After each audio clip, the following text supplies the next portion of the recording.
So lots of non-humans can learn, lots of them. Primates, we know the list is endless. They can learn everything, probably better than we can.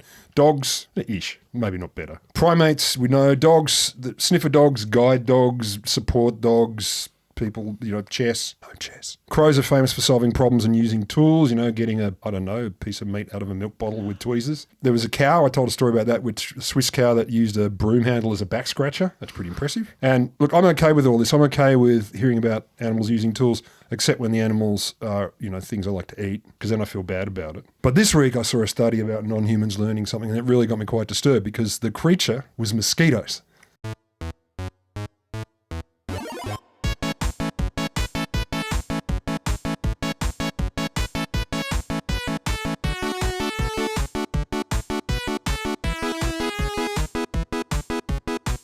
It's time for a little bit of science. But not too much. I'm Will Grant, an Associate Professor in Science Communication at the Australian National University. I'm Rod Lambert, a 30-year SciComm veteran with the mind of a teenage boy, and I will once again prove this episode. Well, and today, as well as mosquitoes learning things, we've got animals having fun. We've got fun for animals. I've got another animal, but it's now you know. I ask the question, where are you? And I've also got some surveillance news for you. Are you allowed to tell me that? You don't want to know it? Oh, really? But I was having a happy day. It was a happy day. Flowers and buttercups and nice music playing in fields, and now all being surveilled. Fuck. Hey, tiny bit of news that I've just been in the Arctic. You have? But I just want to say the Arctic Circle. Yeah, well, that's the Arctic. Not the Arctic. That's the Arctic. You weren't at the pole. No, the Arctic is the... Did you eat any dog livers, and did you go to the pole? Didn't go to the pole, didn't eat dog liver.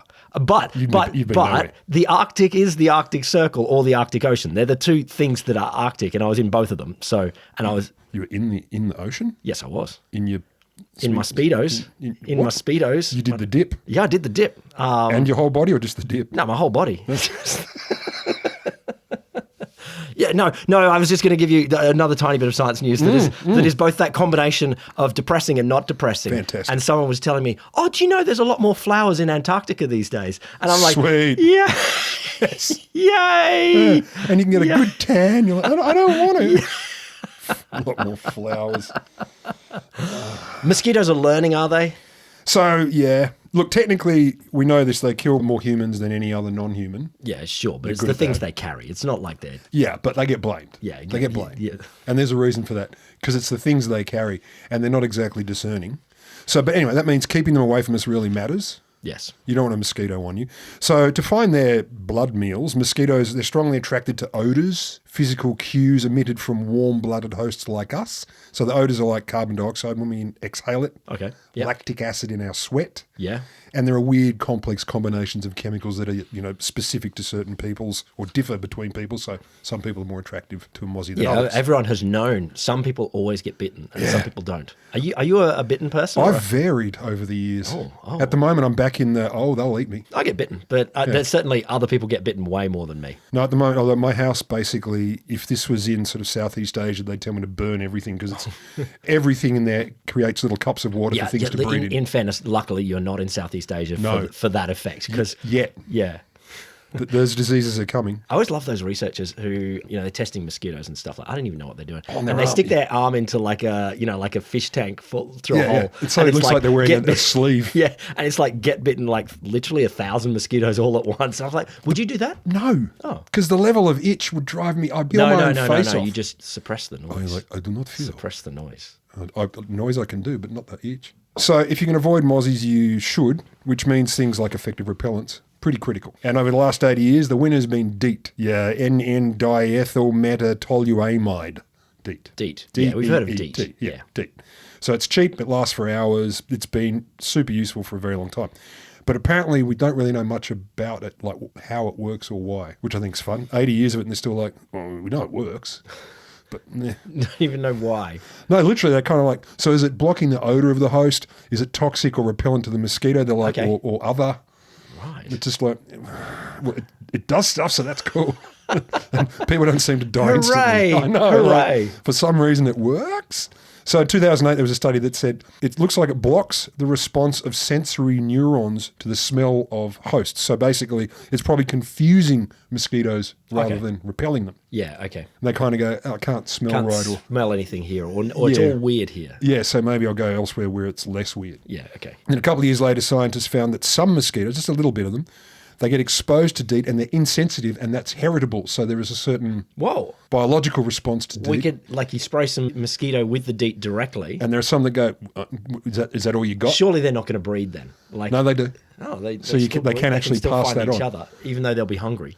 Well, they will, or they won't. They don't care. You spray DEET on them, they're like, I don't give a shit, I'm still going to eat. And then I'm going to have a baby, and they will be the same. The point was that DEET stopped them from eating because they couldn't find... Well, most, but not all. There's a subset of them that are like, I don't care. Right. It's like that all you got, and they bang their little mosquito chests. So biological responses apparently in there, but there are also behavioural responses. So there's a study that said mosquitoes are exposed to DEET once and then again after 3 hours were less against it. So you expose them once, they go, fuck no. 3 hours later, they're like, oh, I'm not as bothered. Fine. Yeah, okay. Not as bothered. So it seems like maybe they can temporarily get used to it, which is sweet. But then there's been a French study, and it unearthed a possibly very serious issue with DEET. You can train mozzies to be attracted to it. I'm like, what? That's not fair. Why would you do that? Well, because... Why would you do that? Well, they can train themselves. I mean, aside from being French researchers, why would you do that? They love mosquitoes, dipped in a little chocolate. So here's what they did, right? So first they got mosquitoes in tiny little mosquito cages. And they got I love this, a food target, which is a warm bag of blood. Then you move it towards them. And then you see their proboscis. They get in the twitch. Pagrostopusses. They start moving and twitching. And basically, it's an attempted biting response. You see them go, yeah, that's going to be good. Yeah, like, oh, I want a bit of that. So that's the kickoff. Like, they definitely respond to your warm bag of bloods. We all would, not in the same way. I don't know. Well, you moved a warm bag of blood towards me, I wouldn't be licking my lips and going, That depends what type of blood. Good point. Type O.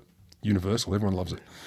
So then what they did was they did what they call 5 training programs. It's basically classical conditioning, basic classical conditioning. So yeah, unconditioned stimulus, warmth probably of the blood, like the notion of warmth. Yep. So they already know to react to that.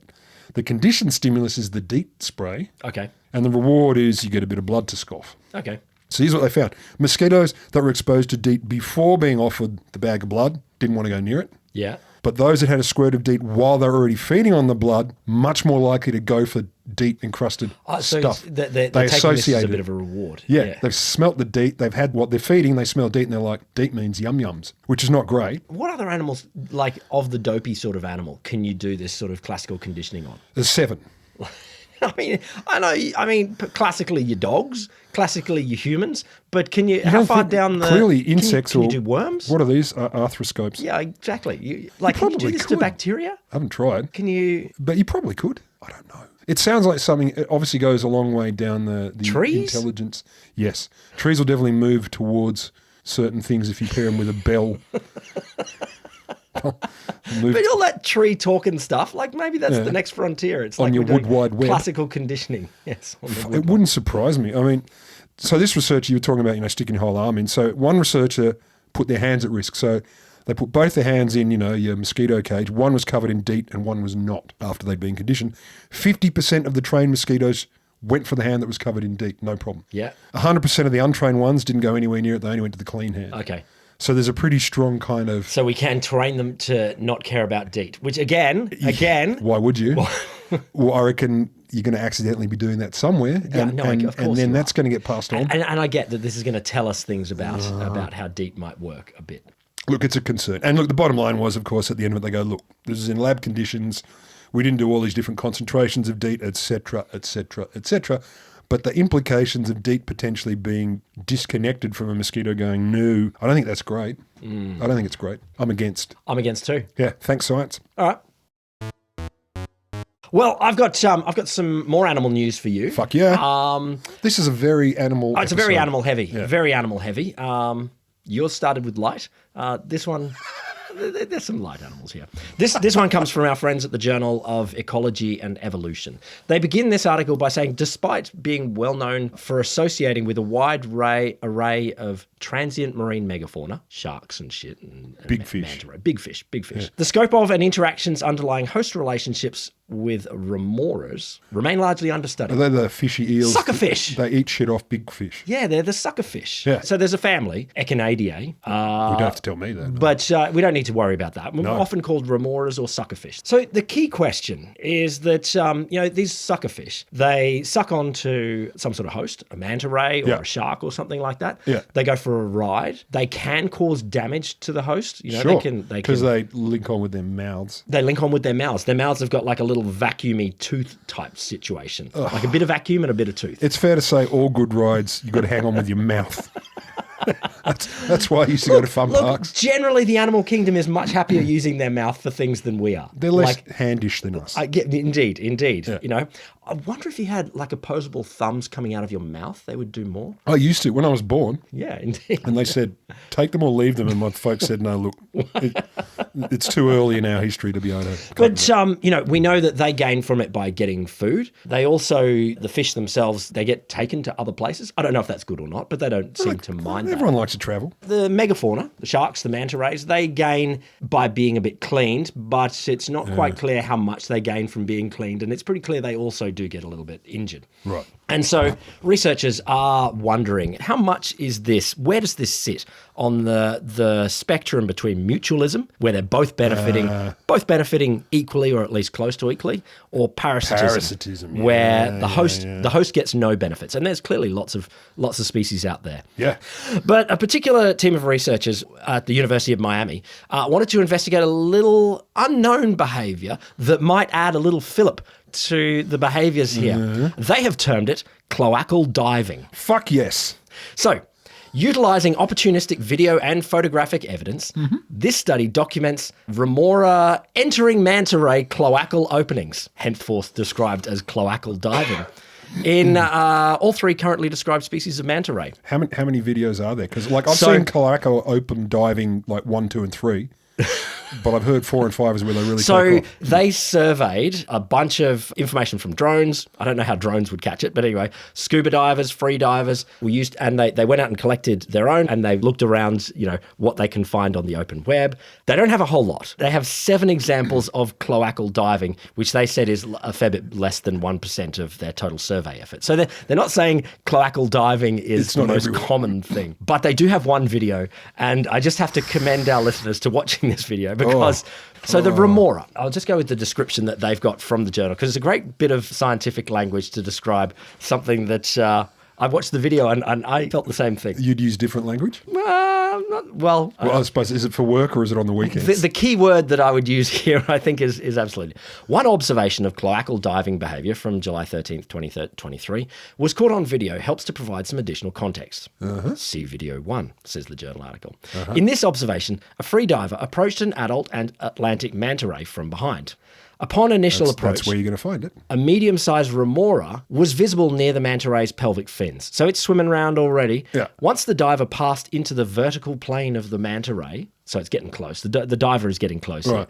The remora appeared to startle and quickly inserted itself into the manta ray's cloacal opening. I thought it was going to go the other way. It's like busted, got its head out and ran, but it's the revert. Hide yourself. He's hiding in there. Where am I going to go? Any hole in a storm. But I like this bit. In response to this intrusion, the manta ray briefly shuddered. And this is the video I watched here.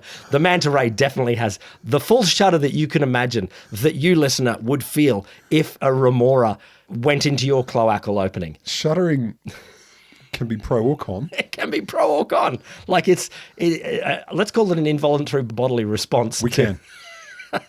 And again, involuntary can be, good or bad. The manta ray briefly shuddered before continuing to swim away with the remora still inside its cloacal opening. While this video clip was brief and does not show the remora re-emerging from the cloacal opening, it is possible the unexpected presence of the freediver prompted the cloacal diving behaviour. So it's kind of hiding sort of thing, indicating the possibility that this behaviour could be a response to the perceived predation risk or other threat by the remora. So I don't know if that's parasitism or mutual. That sounds mutual. It gets to There's hide the question. and the There's fish gets a shudder. Like a sneeze, only better. The little death, the little shudder. I don't know where to go. So, listener, there's the question for you. Parasitism, mutualism, what's going on here? Or other. Bit of both. And, if your cloacal opening has a remora in it, let us know. Oh, great.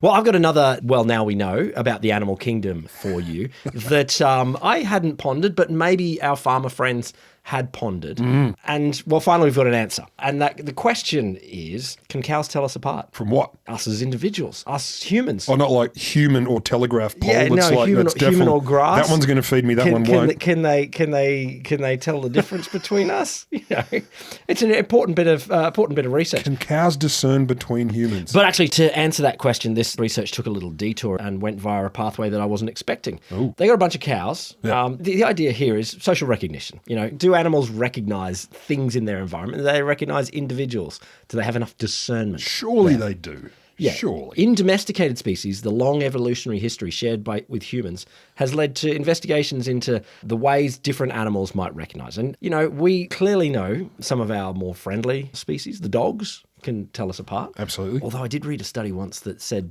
dogs see no difference between the front and the back of our body. No. I don't even understand it because they look us in the eye. They really do. They do. I don't see my dog But staring maybe at the they're back of my looking head. maybe they're looking at us in the back of their head in the same loving way. No, you can tell. You can tell. You can feel their eyes I upon don't know. you. So this interestingly got cows and put them in the barn, but gave them 2 TV sets to watch. Of course. Which Because normally they only have one. This answered some questions for me. It's like, can cows watch TV? Yeah, like, let's stop there. Like, did they watch them? Yeah, cool. Cows watch telly. I think that's an interesting thing because I think there would be other animals that don't necessarily watch TV. There would. There would. 32 cows were exposed to 2 tests. A visual preference test during which 2 silent videos were shown simultaneously, each displaying either a familiar or an unfamiliar human face. Did the silent videos have subtitles at least so they knew what was going I on? think so. I think that it was all piano music. It was like there's someone playing the piano. So a familiar or an unfamiliar Yeah, face. Charlie Chaplin and Benny Hill, and they only knew Benny Hill. Both familiar. I don't think Benny Hill's from the right era, but anyway. Yeah. And sometimes the other version is they'd have a voice that came from that person or a voice that didn't come from that person. But anyway, just so that you know, during the visual preference test, cows looked significantly longer at the videos showing the unfamiliar person. So they prefer a bit of strange. Yeah, they're looking at the strange. They got to check like, it. So ooh. they're like, I know that person over there. Boring. That's boring. Wow. Who's this? Where have you been, you long drink of water? These 2 results show that cows are able to discriminate between familiar and unfamiliar individuals. So, Well, they do. Doesn't tell us much else, but it is a start. no, it is a start. It's definitely a start. There you go. There you go. If you are ever looking at cows, they can tell you apart. So if they're staring at you for a long time, they don't know you. What's the difference between a duck? One leg is both the same. I can't go on after that profound ending to the last one. No, you can't, because it's actually my story next as well. Because I just got another quick update for you. Oh, yeah, give me an update. This is from the Department of Intense Headlines. This is our friends over at the Mirror in the UK. The Daily Mirror? The Daily Mirror, one of them, a red top, It's the classic red top. It's the newspaper of record for all non-record keepers. People who need a bit of boobs with their newspaper. You have my attention? I don't know if they still do. That. Of course they...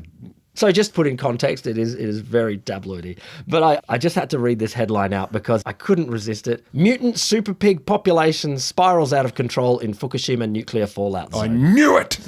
No one believed me.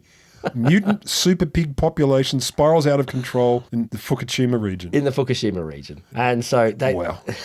Wow. A mutant super pig population has spiraled out of control in areas close to the Fukushima nuclear fallout zone. So it's a pretty big area, the fallout zone around Fukushima, Fukushima nuclear power plant, because Fukushima is a whole region. Yeah. Like 164,000 people were forced to flee after the earthquake and tsunami and nuclear devastation. Yeah. And a bunch of domesticated pigs, like the farms that were in there, escaped and went feral. And Well, they didn't want to get nuked either. No, well, they stayed in the nuclear fallout zone. Well, they get lost easily. And they have interbred with the feral population, the feral boars that are. So you got your feral boars and you got your domesticated pigs, your farm pigs. And they've had a bit of... The feral boars have gone, hey. All the farm pigs have gone, This is hey. like a princess. Indeed, look how clean you are. Yeah, you're not covered in your own filth or mine. No, yet. literally. They must. They're like, what the hell are you? You like me, but you just... Who knew pigs were pink? I had no idea. No, indeed. But they've bred, Yeah. and a mutant hybrid population has emerged. Well, they got hands and 3 eyes eyes. No. Head shaped like a harmonica. No. Poo out of their ears. I want that. I want do all too. of these things. I want like talking pigs. I want like a Ninja What are you going Turtles to tell me? sort of thing. One of them's 0.7% bigger than the others. No, well, this goes back to the population spirals out of control. Yep. Domesticated pigs breed on a shorter time frame. Of course they do. Because we bred them, so you can breed faster. I don't know what it is. Let's say it's 10 minutes Yep. after birth, they can have another generation of pigs. Yep. Feral pigs takes like a year. And so That's different. And so suddenly, the new feral mutant population, they're having babies even quicker. Every 6 minutes. Something like that. But there you go. I just wanted to say, like, for your headline generation, Oh, yeah. it's just great. But the story itself is Whatever. it's not quite that. So but pigs with different breeding cycles have affected each other's breeding cycles. yes. Did I mention nuclear? Yeah, nuclear. Yeah, and And clearly mutant? Gojira is coming soon. Gojira! So I was reading this article and it started with a quick test. It got me thinking. So here's the test. Place your finger on the part of your body that best represents the location of you, yourself. Go on. Don't think about it. There's no right or wrong answer. Just go there. It's my throat. Your throat. Yeah, I'm just which bit of my head is closest to the brainy bit? Yeah. Which is not uncommon. So when I did Or it, you go your heart, those are the two. As a rule, or your people, French go your liver. they go straight. Oh, the Greeks go further down. The Greeks are straight to the balls. Bum bum. The bum bum. Greeks love the bum bum. Which bit of the bum bum? Like, are we talking the cheek or the dot? The dot. That's me. That's me. Like, I mean, it's part of me. That's literature. So when I did it, my hand kind of meandered towards my head and then landed on my chest Oh yeah, fair enough. for whatever reason. And so we know the stereotypes: a head thinker, more analytic and systematic. Oh, we're going there. We're assuming this has meaning. God, yeah. No, Okay. The heart thinkers are more emotional and sensitive. A bunch of hippie crap. Okay. Bunch of pop psych. Yes. Yeah. Can you? Yeah. Anyone asked to represent your whole self with one quick gesture? Like, Makes it the perfect test. yeah, this will explain everything about everything. Well, it would appear there are nuances. Yeah. I know, weird, right? So 2013, researchers wanted to know more about it, and apparently they were pretty much the first to scientifically even really check out the head thinker, heart thinker, which I have questions about, but let's move on. But yeah, again, maybe because other people are like, this is stupid. Yeah, seriously, come on. So the participants' questionnaire self-reports of whether they decided they were head locators or head jobbers, as I prefer to call it, or heart locators or heart throbbers. Head jobber or heart throbber. Makes sense. Rhyming matters. So no surprises. The head locators more likely to say that they're rational, logical, etc. Sure. The heart locators, they saw themselves as more emotionally driven, blah, blah, blah, blah, as you'd expect. But there were some correlates with other things. So your head jobbers, they scored better on tests of general knowledge and more sort of knowledgey, facty things. Yeah, okay. The heart throbbers feel worse and more tense in stressful situations and gave indicators they were more emotionally sensitive. So perhaps maybe it's not something innate about them, but maybe they've learnt about during their whole lives to think of themselves in that kind of way because... Possibly. And they did say the effect is enduring because where people believed they were one or the other, a year later on tests of rational and or emotional thinking, the styles stayed the same. Wow. I love the idea of let's go back longitudinally every 7 years and test whether they put their hand on their head or their heart. Film it across the countries. More recently, one of the authors who did that study did a different one. They wanted to know more. So they got 450 people. They said, imagine performing the following activities, and they were more head activities or heart feeling activities. And for each activity, they said, okay, rate on this how much you felt yourself was in your noggin versus your heart. So 1 is none of me was in there, 7 is all of me. Yeah. Heart or head, heart or head, heart or head. No surprise. They'll put themselves in their heads more when they're thinking about their studies. They put themselves in their heart when they're analysing their feelings. Shit you'd expect. Wow. I know, it's like, no way. Confirmatory, we'll call it. It turns out people who are more flexible about moving themselves or the centre of themselves between the two were better at doing all tasks, all tests and things, emotional or rational. So the people who felt they were more flexible between where their self was located. That's why I said throat. Exactly. You're in between. Exactly. So you are like the Buddha, except for your feet. Finally. Story. Yeah. And so this suggests if you can willfully employ where you put yourself, you may get better at shit in general, which is fine. But what I like more is a little bit of the 2013 study they talk about later on. So they asked participants, just asking them to touch the different parts of themselves could shift their thinking modes while they were considering different kinds of stuff. So you literally get them to touch their heads when considering a moral dilemma, like the famous trolley problem, or touch their hearts, and they immediately interacted with them differently. So if they touched their temples, they got more analytical and they were doing better at it. They touched their chests, they were more likely to be guided by their instincts. And the fun thing was, performance on true-false tests of general knowledge that required logical and stuff, people who shifted their thinking to their head, like by touching it. Yeah, 9% better than people who were pushed to their heart. And I'm like, oh, that's fun. So the lesson here is, students, if you're about to go in an exam, touch your head. Touch your noggin, unless it's an exam on your feelings. What exam on your feelings? I did counselling, Like psychology. counselling, That was all feelings. Yeah, okay. If you're going into marriage counselling, okay, touch yourself in your heart. I want them to really fuck with it. What I want them to do is like put people in situations for 2 solid days where they only do head sort of stuff and then give them emotional questions, or the other way around, and just see what happens. So if they're all in their noggin, give them a full-on ethical scenarios that are horrible and complicated, and see if the people who've been head-driven for 2 days are different to the people who've been heart-driven. There's a reason I'm not still on ethics committees, but I'd be really curious to see how strong that effect could be. Anyway, thanks, psychology, for telling us stuff we mostly kind of probably knew, but not quite. Not quite. You're crying. Why are you crying? I'm not crying.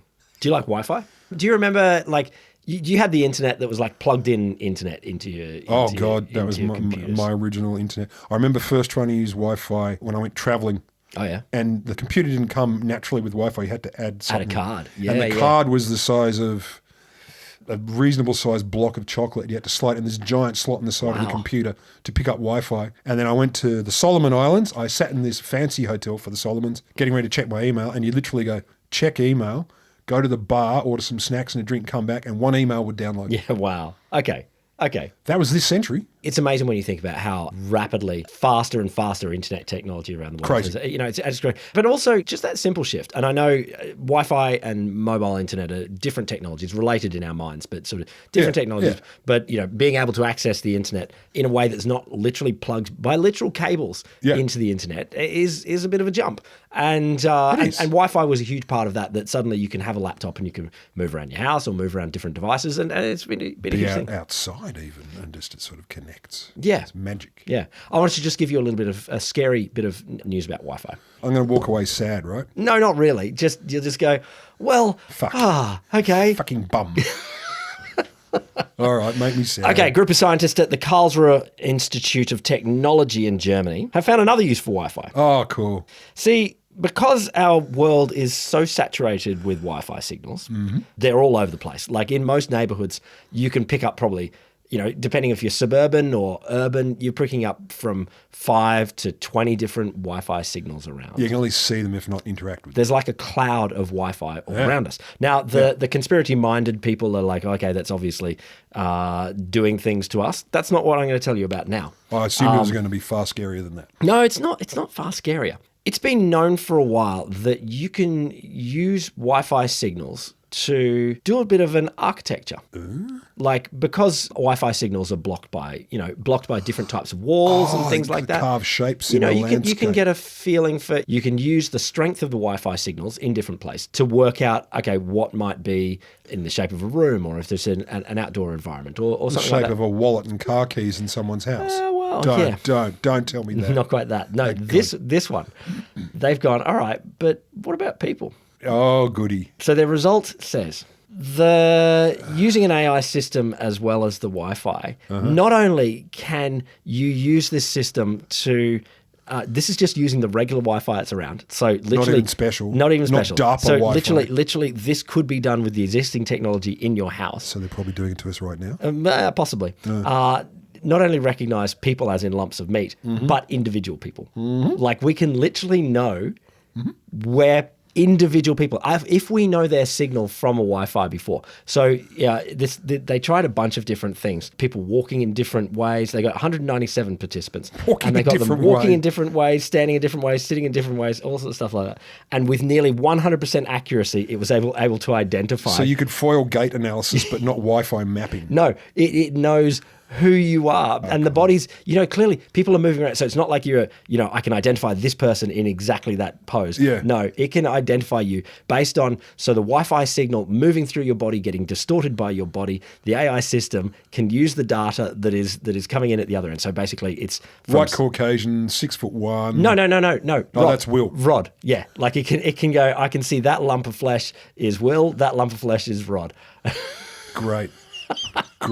Well, no, look, the upside will revolutionise the private eye industry. Isn't this wild though? Like it's just that there are technologies that are flooding our world that from out in the street, someone driving past with basically just a laptop and a bit of software can know.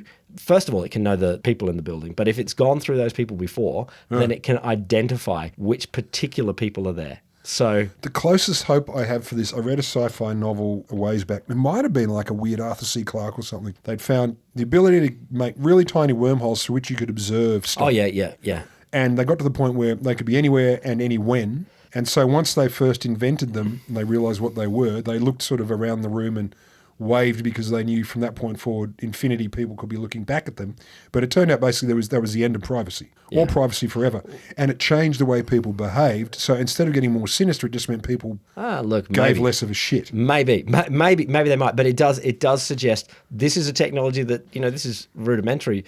Well, rudimentary, it can identify individual exact people, but it moves to a place where you can literally see through things in a way that we just couldn't before. So yeah, why not? Yeah. Why not?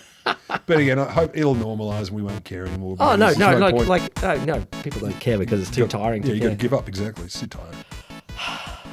What an upbeat end. There you go. So what did we have? We had animal masturbation. Mosquitoes trained to actually like repellent. Terrible. If you liked what you heard, you can send us topic suggestions at cheers@a littlebitofscience.com.au. And you could also give us 17 stars on every app, even if it's not related to podcasts.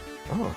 Because each star is $4 million in our bank account. I don't know if it is. A bit less. It's been delightful.